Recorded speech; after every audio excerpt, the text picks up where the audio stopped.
Bom, pessoal, novamente aqui, mais um episódio do nosso interessante MesaCast, o segundo episódio. Hoje temos a honra e o prazer de falar com mais um convidado, importantíssimo na trajetória da Sant, Leonardo Ilinski.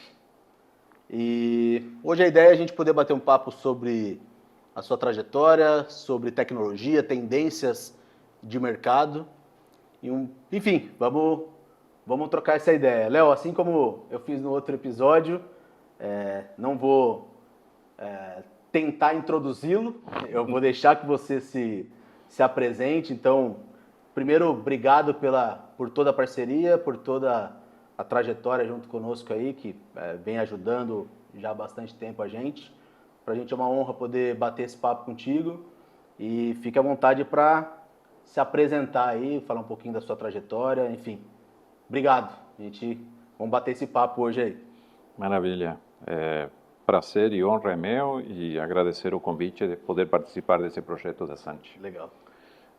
Em termos de apresentação da minha pessoa, nascido, formado, criado no Uruguai, mas já virou o capítulo lá, a minha história aqui no Brasil já passa da metade da minha vida, lá 20 e tantos anos morando por aqui na região. Legal. Eu sou formado em engenharia, estudei lá, mas já quando estava terminando a minha formação, tinha feito um plano de começar a viajar, buscar oportunidades e experiências fora da minha terra. Então, primeiro tinha feito um plano para o Brasil, depois para a Europa e depois voltar aqui na região. Houve um contexto político, estou falando da época do Collor de Mello. Então, primeiro fui para essa experiência europeia e depois acabei fazendo uma atividade aqui no Brasil e decidi provar sorte aqui nesse mercado. Legal, muito bom. Eu venho da área de TI, nessa parte por família, então sempre estive mais ou menos voltado nesse tipo de mercado em particular. Legal. E, Léo, vocês vão reparar que eu vou chamar de Léo, porque já somos íntimos o suficiente. À vontade. Mas por que lá atrás engenharia? Quais aptidões ou oportunidades? O que você visualizava naquele contexto? A gente gostava sempre de fazer contas e eu diria assim, natural, ao lado, por exemplo, de meus avós, na parte de construção civil. Então, eu acabei me formando em engenharia de estradas, mas um pouco nessa direção. E, pelo lado de meu pai, também o ambiente de TI, que eu acabei de mencionar, sempre foi o nosso dia a dia. Legal. Léo, conhecendo um pouquinho da sua trajetória, eu sei que boa parte dela, não sei se majoritariamente em termos profissionais, mas foi muito dedicado para a questão de tecnologia. Eu queria que você pudesse, né, contar um pouquinho para a gente as atribuições, o porquê do setor, como que, desde o momento que você veio, por exemplo, ao Brasil a trabalho, como que foi essa jornada na questão de tecnologia. É claro que tem um vínculo muito direto com a questão da engenharia, né? Certo. Mas a própria trajetória depois foi para um sentido até de comercial, estratégico, negócios, executivo. Então, puder dar uma visão geral para a gente. Então, eu devo ter vindo assim no Brasil 1994, 95. Nessa época, a tecnologia era evitar a questão do ano 2000, talvez. Para os mais novos só tem lido isso, mas naquele momento se anunciava que os sistemas de TI como um todo iam parar, os relógios dos sistemas mainframe, computadores de meio porte, não iam funcionar depois do 1º de janeiro do ano 2000. Então era tecnologia nesse momento trocar os ERPs, trocar todo o que fosse infraestrutura de telecomunicações, por exemplo, ou pelo menos prepará-la para esse estágio. E estavam acontecendo no mundo em paralelo, pensando agora na indústria, muitas alterações, né? Digamos, a entrada dos asiáticos já era clara no mundo todo, né? Hoje a gente está vendo China particularmente avançando muito, mas naquele momento era o final daquele movimento impulsado pelo Japão e que motivou muitas alterações também, agora pensando na manufatura, na indústria como um todo.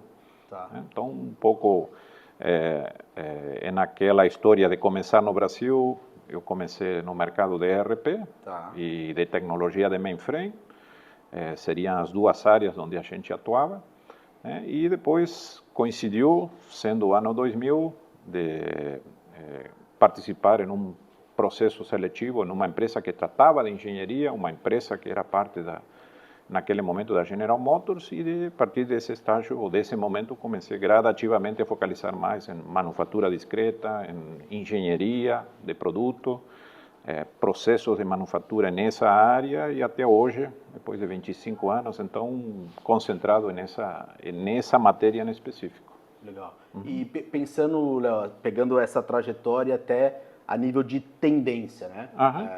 A gente sabe que a questão tecnológica cada vez se dão saltos mais exponenciais em períodos relativamente mais curtos, né? Claro. O que você destacaria, por exemplo, daquilo que você encontrou, por exemplo, no início da sua trajetória e ali nos anos 2000, 2010 até 2020, mais ou menos, em termos de tendência, indústria, aplicações? Assim, tendência no geral, talvez independe até da indústria. O diferente hoje é a velocidade. Tá. Né? Mudanças, alterações, novos patamares tecnológicos. Eu diria que isso sempre foi há 2 séculos, há 10 anos e daqui para frente. Só a velocidade dessa alteração que vai acontecendo agora cada vez mais rápido. No ano 2000, por exemplo, olhando em volta do ano 2000, Brasil, olhando para a indústria de manufatura, era a migração de 2D, seja na mão ou aquelas ferramentas de software 2D, iniciando no 3D, e depois disso começando gradativamente a utilizar o que era aplicável das melhores práticas, por exemplo, que se conhecia na Europa, na Ásia, nos Estados Unidos, né? O Brasil regionalmente sempre teve uma indústria automotiva muito forte e essa é uma das indústrias que nessa parte metal-mecânica facilitou, eu diria, o Brasil acompanhar essas tendências, né? Tá. E tratando, por exemplo, de carreira, né? Novamente, você tem essa trajetória, chega ao Brasil, né? Vai para o setor de tecnologia, mas pessoalmente a sua trajetória vai muito para uma carreira executiva, né? Sim. Como que foi? Foi uma linha natural, planejada? Como que foi construído, por exemplo, até depois, se puder destacar as empresas, as experiências e as posições que você teve condições de assumir ao longo da sua trajetória, eu acho que seria interessante. Mais que planejado, eu diria que foi conquistado, né? As oportunidades aparecem, obviamente. Eu comecei, por exemplo, na parte de engenharia de produto para dar foco, fazendo uma gestão regional.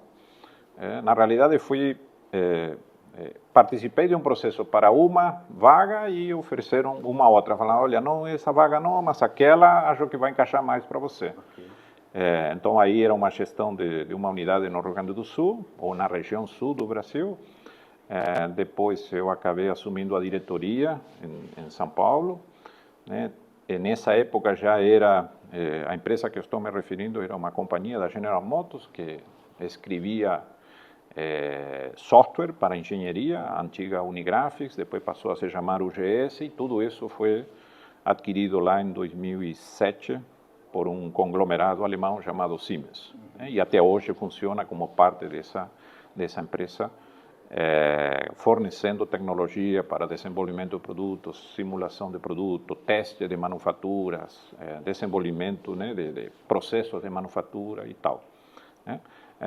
E depois dessa posição de diretoria lá por 2008, 2009, eu acabei ficando responsável pelas operações com canais, ou seja, não só quando a gente fala de canais, isso é atividade que se executa no mercado com terceiros. Okay. Né? Uma empresa representa, revende ou representa os produtos e assim se vai dando uma sequência de como levar tecnologia ou ferramentas para o mercado. Legal. Né? Então, 2007, 2008, é oferecido a oportunidade de, como uma vice-presidência da empresa, estar cuidando dos canais. Agora, inclusive, não só no Brasil, essa unidade tinha responsabilidade pela América Latina no momento, depois América do Sul, e eu acabei assumindo essa tarefa lá pelo 2007, 2008. Legal. Até aproveitando a deixa aí dessa questão dessa atribuição sua de canais e dando um salto temporal aí com relação ao que você disse, fevereiro de 2019, a nossa história se confunde ali, na verdade, né? Se soma, porque ali foi quando eu e o Marco, dois garotos, né, com sonhos, com objetivos e muita força de vontade, batemos na porta na sua porta e falamos, ó, temos isso, preciso de software, o que eu tenho que fazer aqui para poder executar alguns projetos e também levar a marca ao mercado. A gente ficou sabendo ali, através da nossa gerente de canais na época, que o processo não deveria ser fácil, né?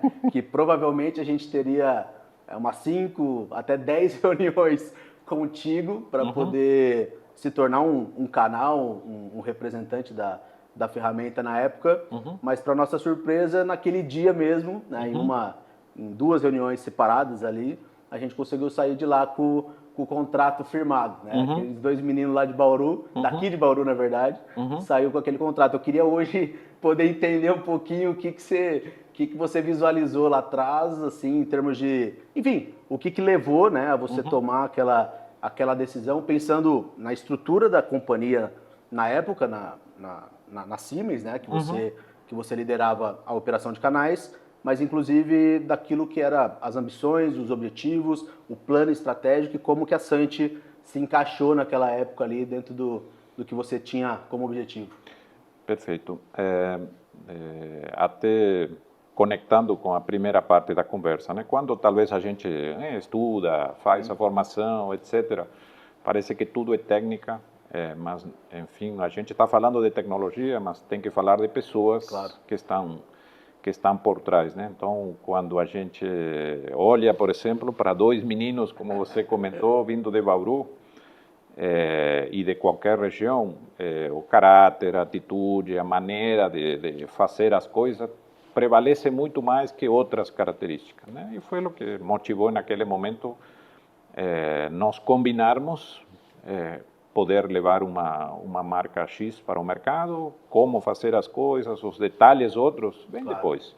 Então, hoje, talvez, nisso de mais uma tecnologia ou mais uma camada de tecnologia, que não se perca e não se deveria perder em qualquer contexto aquilo. Primeiro, as pessoas que trabalham com tecnologia e que fazem com a tecnologia e para onde levam a tecnologia, isso é um aspecto, não digo secundário, mas que está depois de como essas pessoas pensam na vida e fazem a comunicação, né? Em qual direção. Por isso foi aquele fator básico, pode parecer para alguns, mas é central. A gente aprendeu durante o tempo, ou foi desaprendendo algo de técnica e mais de humanas, né? Legal. Esse seria um pouco o motivo. Legal. Não, e a gente já comentou algumas vezes, mas aquele momento para a gente foi muito, muito importante, porque, na verdade, a gente já tinha, claro, algumas ambições, e até mesmo a Santi, na época, era uma empresa com ambição de se tornar uma empresa de serviço, né? E para poder viabilizar aquilo, é natural que a gente precisasse da tecnologia para poder levar ao mercado. Então, aquilo, não sei se você tem a dimensão na época, mas para a gente realmente viabilizou o início do nosso negócio, o início, assim, todo o dinheiro que circulou um dia, desde então, na Santi, sempre foi o dinheiro do cliente, né? Nunca foi um dinheiro de investimento, um dinheiro que já tinha e que colocou no negócio. Na verdade, a gente começou a empresa devendo para o contador e depois a gente foi conquistando clientes e tudo, e aquilo ali para a gente representou hoje a possibilidade. Então a gente é muito grato, né, por essa trajetória e nos permitiu aprender muito e seguimos aprendendo, e hoje novamente as histórias se cruzam, né? Perfeitamente. Em conjunto. Boa. Léo, mas retornando então um pouquinho só aproveitei essa deixa, mas você comentou muito sobre uma atuação principalmente ali no setor automotivo, né? Uhum. Se tratando de tecnologia, a gente sabe que existem alguns mercados que desenvolvem, homologam e implementam primeiro tendências, né, Uhum. no mercado e a partir disso outras depois, a partir do momento que entende como que pode usufruir desse tipo de tecnologia, vão implementando. Eu destacaria talvez o automotivo e o aeroespacial, né, Sim. como essas duas macro segmentos, né, Uhum. importantes para o mercado. E eu queria que você trouxesse um pouco da sua visão do porquê que isso acontece, se de fato essa é uma tendência, como que os outros segmentos anexos acompanham ou buscam acompanhar, por exemplo, esse tipo de tecnologia, esse tipo de implementação. Muito bem. Eu até complementaria. Tá. Naquele momento era automotivo, lembrando um pouco parte da conversa, 80, finais dos 70, crise petroleira, os motores de grande porte já não eram tão vigentes, a resposta do Japão e do time asiático como um todo entrando nesses mercados. Então, em um resumo, em alguma das metodologias aí de como trabalhar a parte comercial, você fala, olha, se não tem dor, não tem mudança. Doía muito para o ambiente automotivo, como estavam se dando as mudanças. Então, por isso foram buscar outros níveis de racionalidade, outros níveis de organizar certa parte dos trabalhos. A gente estava hoje à tarde conversando com outros colegas e a pessoa mencionava assim, tem uma burocracia por atrás de fazer as coisas. O ponto é, por que tem essa burocracia? Por que se faz assim, não se faz de outra maneira? E quantos outros caminhos se testaram para ficar nesse caminho? Então, e conectando novamente com a primeira parte do que nós conversamos, não é só o automotivo que mudou. Tá. Outras indústrias foram aprendendo, algumas indústrias por motivo X ou Y, mais proteção de mercado, maneira de se organizar, por exemplo, nessa questão das tecnologias, softwares para projeto de produto e tal, talvez adotaram depois. Algumas estão adotando hoje. Algumas questões que foram iniciadas por outras indústrias muito tempo atrás. Mas tudo em volta de como está esse contexto e que ambição tem essas mesmas pessoas que nós estamos conversando. As histórias são muito conhecidas. Em certo momento eram as empresas americanas que dominavam esse mercado e não demorou muito para ver outros participantes chegando e ficando com boas partes do bolo. Tá. Eu acompanho muito, por exemplo, também a indústria naval. E na indústria naval, os holandeses falavam, durante 400 anos eu era líder. E em 20 anos fiquei sem nada. Então, 20, 30 anos. E como os que tomaram esse mercado, os japoneses, por exemplo, em 20 anos depois, eles tomaram em 40. Como em 20 anos a China ficou com o mercado deles, a grosso modo. Então, não é só propriedade do automotivo, não é só propriedade do ambiente aeroespacial, que você mencionava. Diferentes indústrias, diferentes realidades, mas o chão vai se mexendo. Tá. Então, vem a oportunidade de mercado. Quantos casos aqui no Brasil se tem de indústrias que talvez estavam de uma maneira, aconteceu uma chance de avançar em outra parte do mercado e mudam talvez conceitos, maneiras de trabalhar que eram consolidadas 20, 30, 50 anos. Sim, entendi.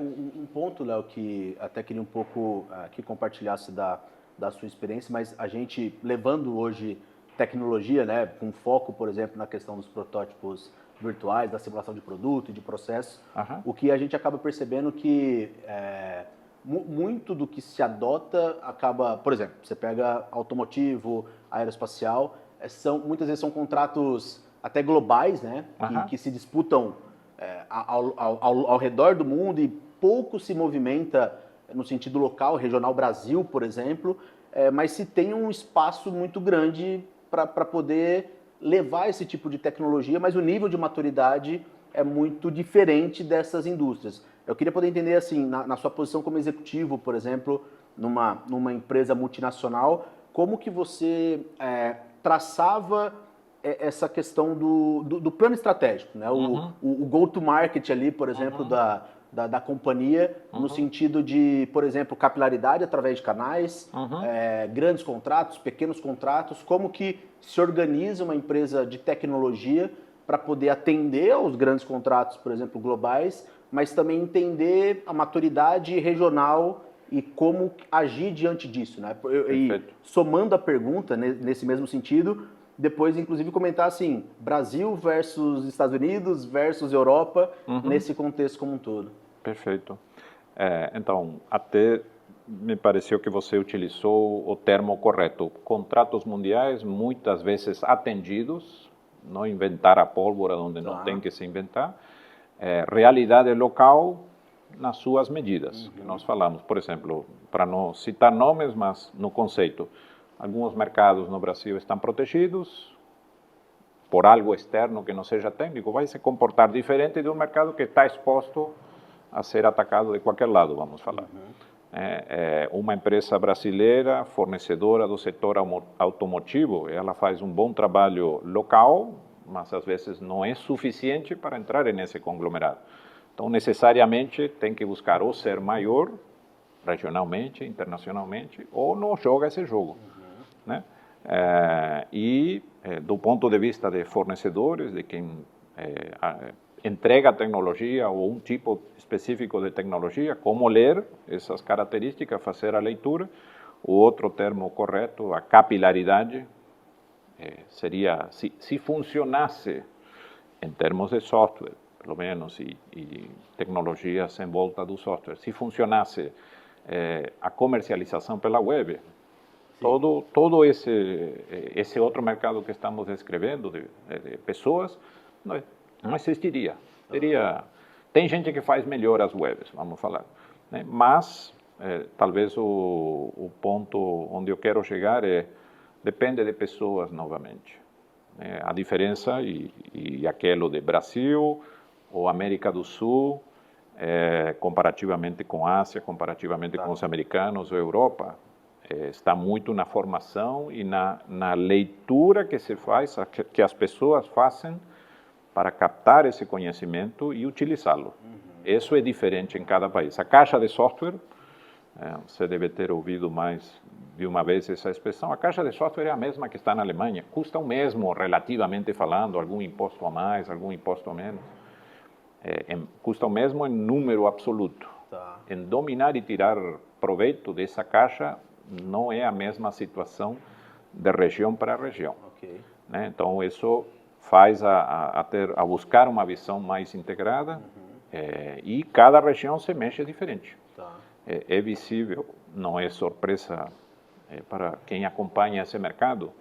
A Ásia tem feito melhor, está fazendo melhor, dentro da Ásia a China está fazendo melhor, e isso faz que eles não é que queimam ou pulam etapas, eles vão mais rápido pelas etapas. Né? Então, o mundo vem se configurando dessa maneira e se adapta e vai buscando seus caminhos. Né? Nossa região em particular, ainda Estados Unidos, me parece, nessa mesma linha, com diferença de temperatura, é mais lenta em captar essa situação de evolução.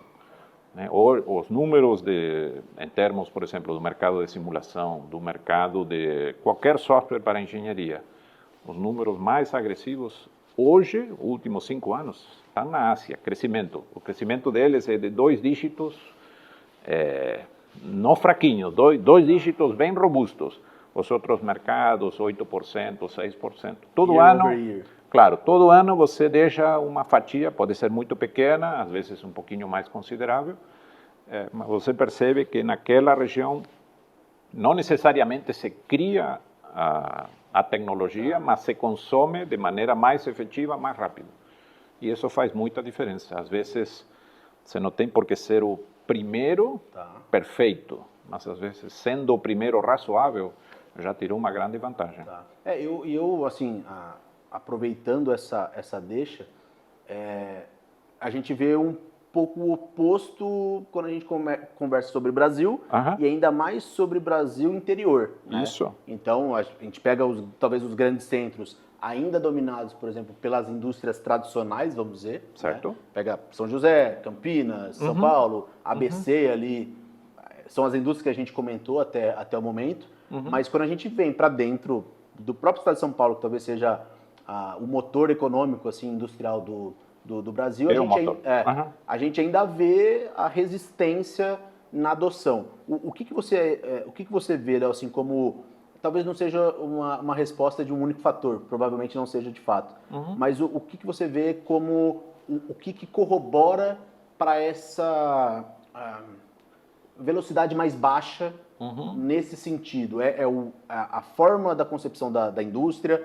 É a questão de formação, acesso? O que você vê que são talvez as principais variáveis que influenciam para que a gente esteja talvez distante de uma realidade europeia, asiática, principalmente? Então, bem, é uma somatória, pelo menos na minha maneira de entendê-lo, e estou de acordo com quem apresenta dessa maneira a realidade. E o simples assim, olha, se eu estou tranquilo, protegido por outra coisa, outro aspecto que não seja a tecnologia, nós, pessoas, resistimos à mudança. A tecnologia também tem seu número a ser justificado. Né? Pode ser que o tamanho do mercado que eu estou atendendo, às vezes, não compre essa tecnologia. É o exemplo típico, por exemplo, do automotivo para máquinas agrícolas. Eu, aqui no automotivo, posso comprar, não sei, 2.000, 3.000, 4.000 eixos dia. Porque o pessoal de agrícola, que agora faz 10 máquinas por dia, porque essa é a realidade do mercado, por que não pode comprar do mesmo? Por uma questão de escala. Ou seja, com 10 por dia, eu não posso,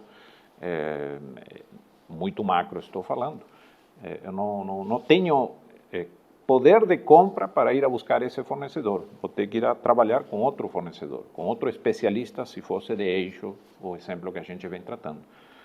Mas, por outro lado, o Brasil, a região, tem algumas indústrias. Né? O Brasil está hoje ensinando, por exemplo, todo aquilo da pegada de carbono, energia limpa. O Brasil está mostrando como se faz. Não foi o inventor da tecnologia, mas está utilizando vantagens naturais, está combinando agora essas vantagens, né? Se a gente vai um pouquinho mais no detalhe, o etanol de cana está começando a conviver com o etanol de milho. E o Brasil tira 2 colheitas por ano de milho, os outros não tiram. Eles não sabem utilizar a tecnologia. Não, o terreno deles, as temperaturas deles não deixam. O Brasil pode. Toda essa conversa da cultura tropical, como tem que se desenvolver, como tem que se fazer, que não são as mesmas ferramentas no detalhe que, por exemplo, se utiliza na Europa do Leste, ou os Estados Unidos, na Ásia. Então, em algumas áreas, vantagens, menos vantagens, o Brasil está mostrando também o caminho. Né? Então, não é um único fator, claro. Né? Em um resumo, mas o fator humano em tudo isso sempre é ou uma barreira ou um alavancador. Okay. Então, nesse lado, eu particularmente olho mais também para a parte educacional. Essa velocidade de consumo passa por como são preparadas as pessoas, por como são expostas as pessoas. Nesse ponto, acho particularmente o Brasil deve um pouco ainda. Tem que seguir modificando, está modificando, mas preparar a pessoa para participar desse mercado não é aquela tarefa mecânica e os outros, os chineses particularmente, sim, estão fazendo melhor, visivelmente. Né? É aquilo de qualquer caixa de software, por que funciona mais rápido lá. Sim. Né? O outro ponto ainda nessa linha é porque talvez a gente não tenha ainda mencionado, a gente falou de China, falou de Europa, mas a gente não tenha mencionado ainda o fator, a globalização disso tudo. Né? Porque antes, né, talvez há um tempo um pouco mais distante, mas cada vez mais, assim, antes se tinha muito o produto chinês tem determinada qualidade que isso não vai ser adotado. A gente já vê que isso caiu Tem todas por as terra. cores. Produtos chineses têm todas as cores. Exato. Né? E, assim, tanto para quem fornece a tecnologia, como para quem consome a tecnologia, né? E para quem, eu digo, a gente comentou sobre máquinas agrícolas, por exemplo, né? Esse pessoal antes, talvez o mercado fosse muito local. A gente vê grandes players vindo para o Brasil, muitas vezes com fábricas ou só com entrega de produtos e tomando boa fatia. O que nós, por exemplo, como fornecedores de tecnologia, e para quem consome na ponta essa tecnologia, que tipo de resposta que nós deveríamos, como que a gente deveria se posicionar, né, em relação a essa competição que não é mais regional, é uma competição global e, igual você comentou, o pessoal cresce a 2 dígitos significativamente ano sobre ano, né, e a gente está consumindo esse tipo de produto também. Nesse mercado, provavelmente você vai concordar comigo, nesse exemplo particular. Tá. Tem os seguidores, Claro. tem aqueles que tentam inventar algo, e as características particulares do Brasil, como nós falávamos, não são as mesmas aqui regionalmente da Argentina. Tem empresa argentina nessa categoria vindo. Sim. E não consegue trazer. Primeiro tenta trazer o produto tal qual. Depois percebe que não é exatamente como funciona lá que funciona aqui.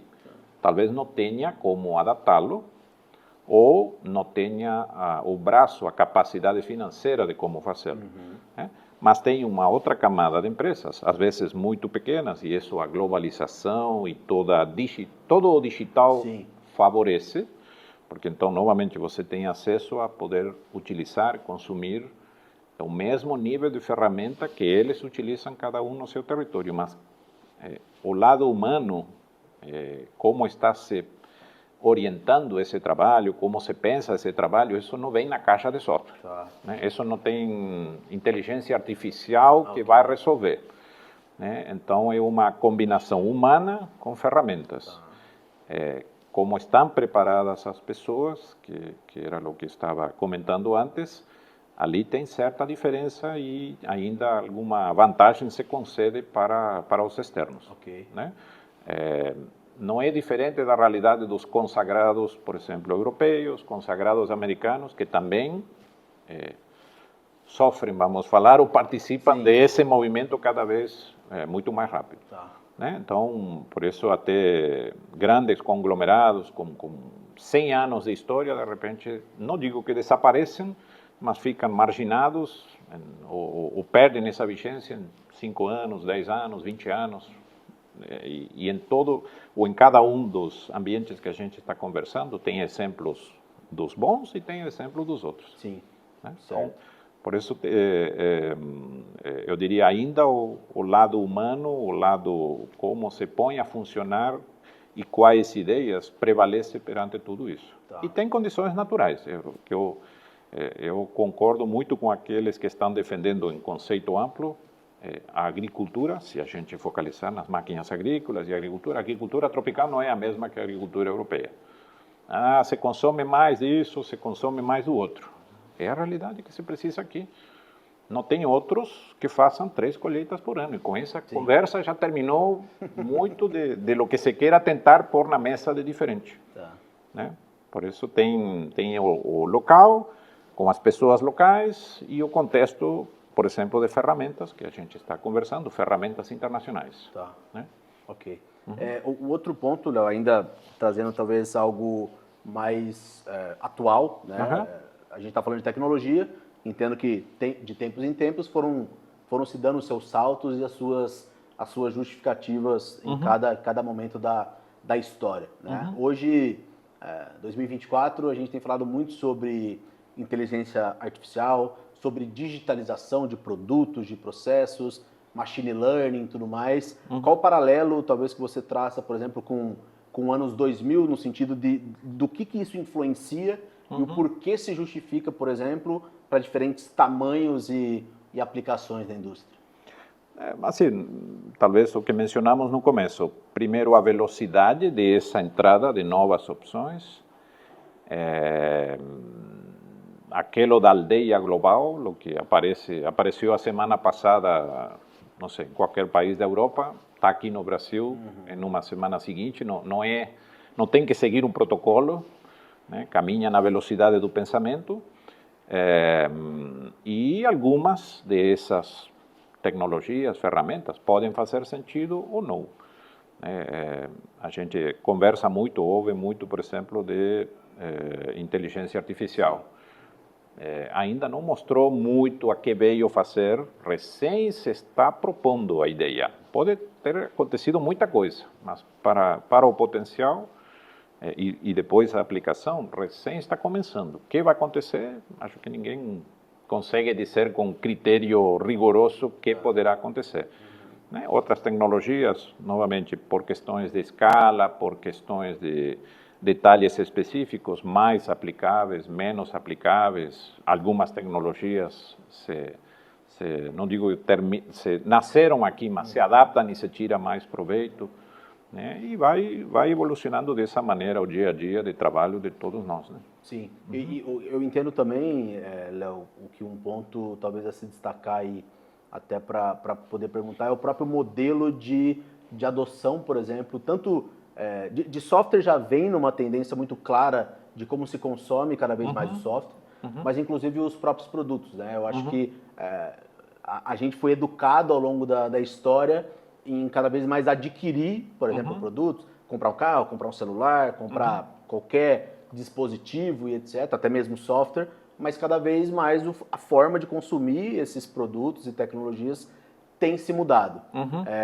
O que você vê destaca, né, de tendência, como que esse comportamento, por exemplo, de consumo influencia inclusive em indústrias tradicionais, indústrias de tecnologia e tudo mais. Eu pergunto porque muitos conversam, inclusive, que mesmo as empresas de produtos físicos, né, vamos dizer, cada vez vai ser muito mais uma empresa de tecnologia, né? Ou de venda do serviço, do Exato. produto. Como que você visualiza, o que...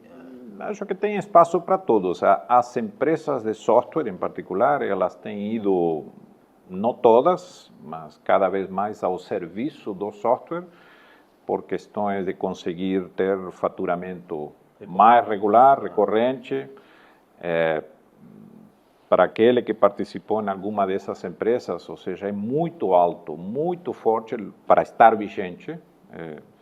Em muitas conversas na indústria, a gente às vezes fala assim, 50 anos em uma indústria é aquilo de terminar a adolescência e começar a vida adulta de uma empresa. 10 anos em uma empresa de software, genericamente falando, já se cumpriram todas as etapas. Então, empresas que estão no mercado ainda vigentes tecnologicamente, 20 anos, 30 anos, 50 anos, alguns dizem, é uma pré-história. Não, tem muito não vou falar aprender rigorosamente, mas muito acompanhar como esses caras têm vivenciado as ondas, porque eles tiveram tendências, tiveram concorrentes, têm concorrentes, criaram mercados e foram navegando todas essas águas e ainda estão ali vigentes, firmes e outras sumiram, né? As listas são intermináveis de falar, olha, eu conheci essas 20, hoje eu vou buscar, só ficam 2. Por que essas 2? Às vezes é um motivo particular, pode ser uma proteção de mercado escrita num pedacinho de papel, mas a maioria das vezes nessa sequência do tempo não são esses os fatores. Tem fatores de pessoas lá dentro e como essas pessoas articularam e foram com seu navio respectivo navegando todas essas águas que nunca foram confortáveis, como alguém poderia contar a história, né? Sim. Então, por isso tem muito a ver independente do nicho de mercado, independente da realidade do mercado, como foram acontecendo essas histórias. Tá. Né? Como reagiram? É aquilo do básico. Vale mais eu correr rápido ou eu me adaptar? Né? Está escrito há muito tempo como que é o que funciona. Tá. Né? Você pode ir contra essas verdades temporariamente, mas no longo prazo, aquelas questões simples, aquelas questões da matemática que funciona, às vezes, escrevendo aqui numa folhinha de papel, tem que prestar atenção também. Sim. Sim. Né? Eu comento nisso, Léo, porque, por exemplo, né, pegando novamente um segmento bastante tradicional, o setor automotivo. Aham. Antigamente se comprava um carro e ficava com esse carro há alguns bons anos. Né? Certo. Hoje em dia, até o próprio ciclo de desenvolvimento do produto, a demanda que o mercado trazia, não era pujante para a época, mas hoje a gente vê montadora, por exemplo, lançando 2, 3 carros a cada 6 meses, a versão atualizada daqui a um ano. Então, os ciclos cada vez mais apertados. Como que a tecnologia influencia o consumo e o consumo influencia, por exemplo, na direção da tecnologia. Ali talvez temos que somar o poder de marca de alguns Claro. que podem fazer força com seu respectivo poder e às vezes nesse ponto como tem debilidades. Né? As montadoras, no meu julgamento, tentam. É igual que realidade mundial e realidade local. Carro elétrico, carro elétrico, carro elétrico. Você olha os números, não é todos os números que estão saindo do carro elétrico. Mas não quer dizer que a tendência não possa estar mais forte cada vez. Né? Em outras direções desse mesmo mercado, o transporte público, por exemplo, deveria se impulsar, para alguns, né? Deveria se impulsar, inclusive, da parte pública, dizer eu preciso contaminar menos, eu preciso melhorar o transporte assim, assado. Então, por exemplo, se fosse esse o aspecto a detalhar, veículos com tecnologias que contaminam menos deveria ser já. E ajudar e colaborar, estimular as empresas que mexem com isso e talvez ajudar menos, pelo menos, ou aplicar a regra inteira para quem não participa dessa maneira no mercado. E alguns vão falar, eu não quero mudar. Sinto muito. Mas tudo isso, novamente, tem pessoas no meio, tem conglomerados muito fortes agindo, não só no Brasil, é mundial, e conviver com essa realidade. Né? Então, às vezes, certas tecnologias, porque você tem poder de marca de impor essa tecnologia. E outras tecnologias acabam, em outro contexto, digamos, passando por cima, não encontro uma melhor expressão, passando por cima de conglomerados e tecnologias muito bem estabelecidas e que pareciam que eram inatacáveis, eram impossíveis de ser derrubadas. Sim. E foram derrubadas relativamente facilmente. Tá. Né? Léo, tratando um pouquinho agora, acho que um pouco mais focado talvez no segmento da Sant, né? Então, falar um pouquinho sobre as simulações, sobre os protótipos virtuais, né? A Sant vem trabalhando em algumas vertentes, né? Levando o serviço de engenharia, por exemplo, usufruir dessas tecnologias dos protótipos virtuais através do portfólio da Ansys, né? Uma empresa global, levando esse tipo de serviço e até mesmo a própria tecnologia para dentro das empresas. Perfeito. Quando a gente tem levado o protótipo virtual para dentro das empresas, a gente comenta muito sobre a capacidade de se antecipar os cenários. Né? Antecipar, eu estou desenvolvendo um novo produto, eu quero compreender, por exemplo, como que ele vai acontecer em determinada situação de solo, temperatura, enfim, em determinadas condições. Né? Quais justificativas você vê para que as empresas, diante de todos esses cenários que a gente narrou, usufruam de uma forma ou de outra das simulações de produto, de processos e dos protótipos virtuais? O que você traria assim para colocar na ponta do lápis, ali na planilha do Excel, para se considerar, por exemplo, os protótipos como uma alternativa para o mercado?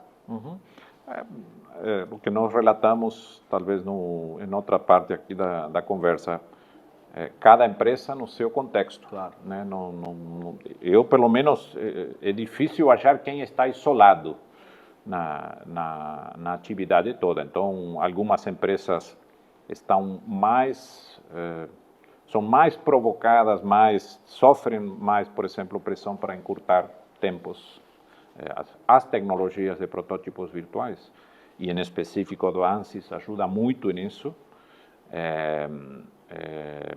outras precisam encurtar ou recortar custos, né? Diminuir custos, menos protótipo físico faz muito sentido, mas não esquecer que tem pessoas nisso aí, né? Então, algumas pessoas resistem mais à mudança que outras.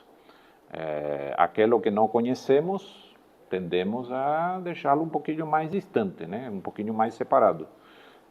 Então, como fornecedores, a Sanchi me parece que faz muito bem isso e todo dia vem somando como ajudar as pessoas, cada uma no seu contexto. Se eu estou, novamente, num mercado onde eu digo como são as regras, talvez eu me mexo menos das minhas regras, eu não quero perder esse conforto. E qualquer coisa que eu não conheço pode ser uma ameaça para meu conforto. Outro que talvez participa de um mercado muito mais amplo, com poucas regras, talvez o dia a dia dessa pessoa seja mudar continuamente para se adaptar a essa realidade. O primeiro caso vai resistir mais às mudanças, o segundo caso pode estar não necessariamente pronto, mas poderiam faltar habilidades, poderiam faltar pessoas para mexer com essas ferramentas, poderia faltar mercado. Não necessariamente esse que se adapta mais está numa boa posição de mercado. Pode se adaptar muito e não fazer as contas da maneira certa. Pode não ter tido a sorte num momento, conforme se deu a realidade do mercado, estar em uma saúde financeira específica. Então tem uma combinação aí sempre de contexto, e essa leitura individual é muito relevante para o que nós estamos conversando. Talvez trazendo um contraponto a isso, Léo, no sentido de talvez olhando um pouco para a tendência de mercado e até históricos em outros segmentos de empresas, por exemplo, que quase que deixaram de existir. Por exemplo, você pega a Nokia em relação ao celular. Você pega a década de 2010 ali, por exemplo, década de 2000, 2010, era líder absoluto junto com Motorola, tudo mais, etc. De repente a coisa foi embora, né? Você pega outros segmentos até de entretenimento, né? Vídeos, filmes, tudo mais. Hoje a gente consome de uma maneira muito diferente, por exemplo, e grandes marcas deixaram de existir. Trazendo para o contexto de produto, de processos e tudo mais, eu entendo que ninguém é obrigado a absorver a goela abaixo, por exemplo, esse tipo de tecnologia.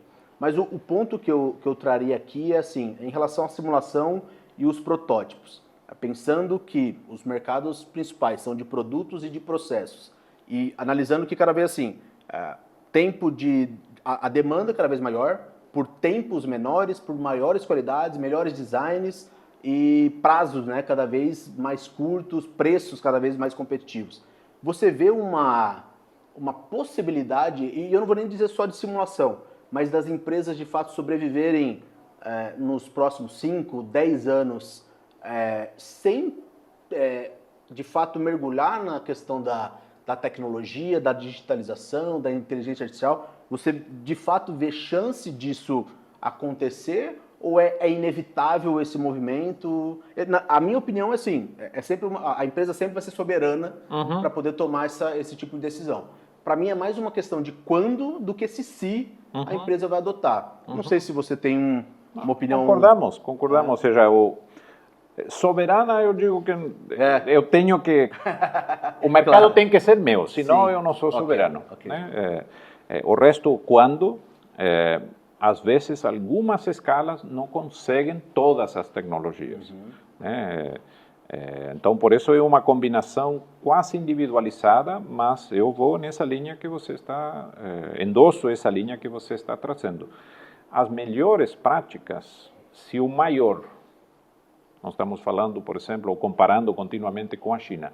Se o maior é mais rápido em aprender, já de fato tem, por ser maior, também uma vantagem. Eles testam antes no mercado deles, depois saem, às vezes, né, expandindo globalmente. Se eles são mais rápidos nessa questão, pode ser difícil concorrer. Então, vou utilizar outras maneiras de concorrência. Existem maneiras... por decreto, vamos falar no outro extremo, mas não são sustentáveis eternamente. Ok. Né? Por isso, sim, vou na linha é mais questão de quando, Tá. né? Com certas questões individuais. Né?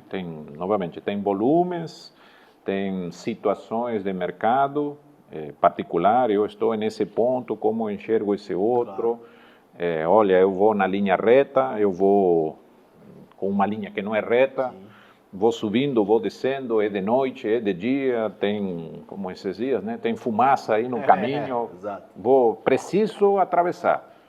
Mas tem fumaça, tem água, sim, tem um alagamento lá, segura um pouco. Às vezes, olhando de fora, esse segura um pouco, podem ser dias, podem ser anos, mas tudo é muito dentro do contexto relativo. Não é uma verdade absoluta, claro, o conceito geral, sim, mas depois a aplicação e de onde eu estou, para que eu utilizo, isso tem muito mais cara individualizada do que conceito geral. Tá. Eu trago, inclusive, assim, como que a gente tem ido ao mercado e levado a tecnologia, né? Antes, você, por exemplo, tratando do protótipo virtual, você realizar algumas simulações estruturais para poder saber os níveis de tensões, deformações, a durabilidade, etc. Isso era o que é conhecido como simulação. Correto. O mercado conhece simulação através das questões estruturais. Perfeito. Hoje, as complexidades, por exemplo, das máquinas, dos equipamentos e dos processos, a gente começa a adicionar outras camadas, perfeito, que, na verdade, são prévias à questão estrutural. A gente pega uma análise fluidodinâmica, por exemplo, para poder entender os escoamentos, como que as partículas vão se comportar, quanto que isso gera de carregamentos e tudo mais, para que você utilize isso para poder dimensionar o equipamento. Ou seja, existem camadas anteriores, inclusive, ao próprio cálculo estrutural, né? Claro. Que hoje, na verdade, sempre foi realidade no sentido de funcionamento do equipamento, mas que através da simulação e dos protótipos, a gente hoje consegue somar esse nível de resposta, de antecipação do que vai acontecer. Eu tenho essa opinião da questão é muito mais para se quando, uma questão de quando do que se, muito porque hoje a gente já vê que quase que há uma trivialidade na questão do estrutural, e hoje a gente está indo para o que a gente tem chamado de multifísico, né? Correto. Então, adicionar essas outras físicas para poder dar uma resposta de dimensionamento. Mais precisa ainda que aquela prévia resposta. Isso. Talvez há 20 anos atrás, com aquele mais menos 20%, já era uma ótima realidade comparada com fazer físico puro, sem outra ferramenta. E depois que todo mundo foi adoptando essa tecnologia, começam outras camadas a fazer sentido. Em simulação, a capacidade de processar, né, o hardware, era em certo momento uma barreira, isso já não é mais. Então, posso ir mais longe, ali voltamos ao fator humano. E não esquecendo, não todos os clientes e não todas as pessoas são iguais. Claro. Tem algumas que são mais permeáveis à adoção de tecnologia por estrutura, digamos, de pensamento, outras que vão olhar e falar, eu vou ser o último, é preciso que todo mundo...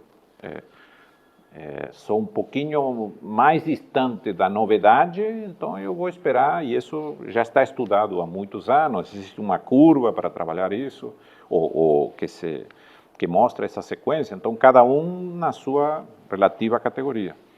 Né?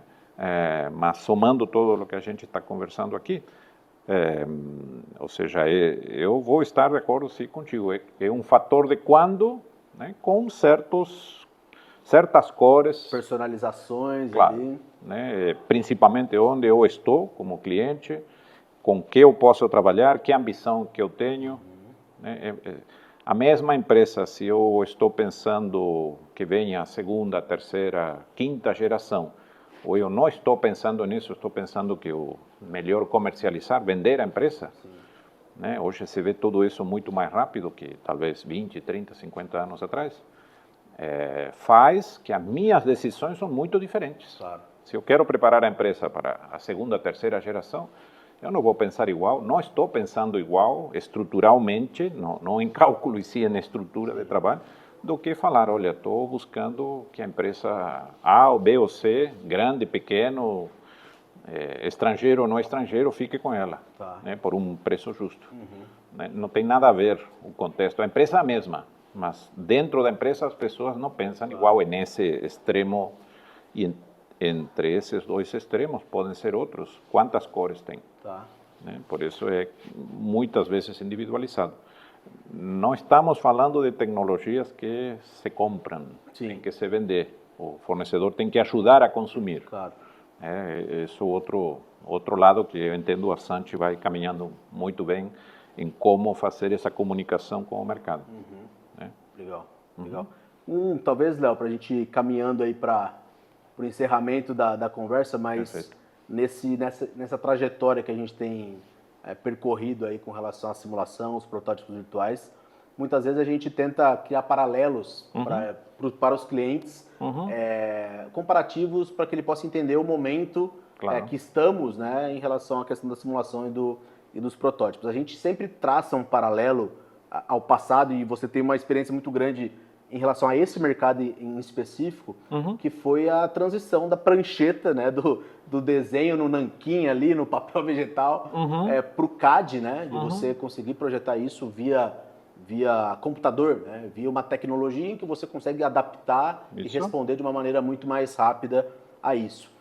Como que na época, por exemplo, vamos dizer assim, as barreiras e complexidades hoje de um processo comercial para se levar e as empresas passarem a adotar, tem alguma similaridade com esse paralelo da prancheta para o CAD? Você vê que é mais ou menos nesse sentido? O que você adicionaria em questão de como que as empresas consomem e o porquê que elas deveriam, por exemplo, consumir os protótipos e a simulação? Eu participei desse mercado, vivenciei essa realidade, vou trazer minha opinião. Não tem por que se concordar com a minha opinião. Foi muito mais traumático. Tá. Pode não se entender às vezes, mas a realidade o social, a divulgação das coisas, por exemplo, o simples, lá no ano 2000 não tem nada a ver com o que é hoje. Ou seja, 1980, estamos falando que a internet não existia, a internet discada não te permitia fazer nada. Então, por isso digo, naquele momento, aquilo de olhar para o vizinho, olha, o vizinho está levando. Era uma conversa muito, muito básica. Hoje está escrita, hoje é filmado, então por isso tudo isso faz que muitas das alterações ou essas mudanças que a gente está conversando possam acontecer mais rápido, mais provas de que indo nessa direção, talvez o risco não é tão como poderia parecer. Tá. Né? Então, desse ponto de vista, hoje é uma opinião, mais simples, mais provado, risco e possibilidades, mas, por outro lado, é muito mais complexo, no sentido muito maior as possibilidades. Né? Então, não é um cenário fácil para aquelas empresas que têm que sair de A para B, mas não é um cenário que possa se ignorar, como você falou. Olha, a empresa X, a empresa Y, tamanho pequeno, tamanho intermediário, não sei quanto, já estão tirando proveito disso, porque o senhor tal, a pessoa tal, a empresa X, Y, talvez não concorda. Ali tem o que nós acabamos de tratar. Um pouco do individual, um pouco daquilo da pessoa. Eu sou uma pessoa que tendenciosa a consumir as novidades. Meu pensamento não é igual do que está na outra ponta da curva que nega. Não, eu não posso. Não funciona comigo. Eu sou dessa curva e o outro é da outra. A pessoa X é dessa curva, essa outra pessoa aquele que consome todas as novidades. Não sempre acerta, né? Convive com isso. Né? Acerto 2 de cada 5. O outro talvez acerta sempre. Tá. né? E faz menos tentativas e deixa os outros testarem, né? É um fenômeno também de pessoas, vamos falar, não da tecnologia, é independente da tecnologia. Né? A gente sai do mercado do software, vai para as telecomunicações que você comentava, vai para os carros, vai para onde qualquer elemento que medicina, o que você queira tratar, não funciona numa linha reta. Né? É uma realidade de pessoas, por isso nós estamos falando de pessoas que fazem parte de uma realidade de tecnologias, e não tecnologias que ignoram. Se ignoram as pessoas, em algum momento não vai dar muito certo, não. Tá. Certo. Léo, para finalizar, e aí eu, utilizando a oportunidade para poder fazer uma última pergunta, o que você, para a Sant, né, qual que é talvez um conselho, pensando no ambiente que estamos e as ambições que você conhece, quais atitudes para os próximos 5, 10 anos aí que você nos encorajaria para poder levar ao mercado diante das oportunidades e assim por diante? O que nós falamos, ou seja, o mercado está em movimento, não é estático, ou protótipos virtuais, se a gente utiliza esse conceito, não é o mesmo nos detalhes do que era no ano 2010, no ano 2000, em 2020. Né? Então a Sant tomara que continue, porque está algumas conversas que a gente tem feito era estrutural e isso era simulação. A realidade das questões dos clientes são multifísicas, sempre foram, só que antes talvez existiam certas barreiras até financeiras para encarar como resolver. Então estar aberto, continuar do dia a dia, continuar se preparando, nunca está pronto, pode ser estressante, mas todo dia ir na academia para estar melhor na saúde é parte de um bom hábito. Posso não concordar, posso não querer, mas é parte do que tenho que fazer para me manter vigente. Aí onde a Sant me parece que vai continuar encontrando e construindo o seu caminhar. Né? O seu caminhar na direção talvez mais adequada, na opinião de quem pode comentar alguma coisa desse lado. Excelente. Léo, a gente tem o privilégio de regularmente conversar contigo. Eu acho que hoje... O privilégio é meu. A gente conseguiu bater um papo e trazer boa parte das conversas que a gente tem, mas eu entendo que essa iniciativa aqui, nós temos buscado trazer os parceiros realmente da Sant e o porquê que a gente tem construído esses relacionamentos. Você sabe a gratidão que a gente tem e que a gente siga muito tempo juntos aí. E obrigado pelo papo. Faço o voto também. Legal. E, novamente, muito obrigado pela oportunidade da gente partilhar um pouco da sua visão. E, enfim, seguimos. Muito obrigado. Maravilha. Eu que agradeço. Muito bom.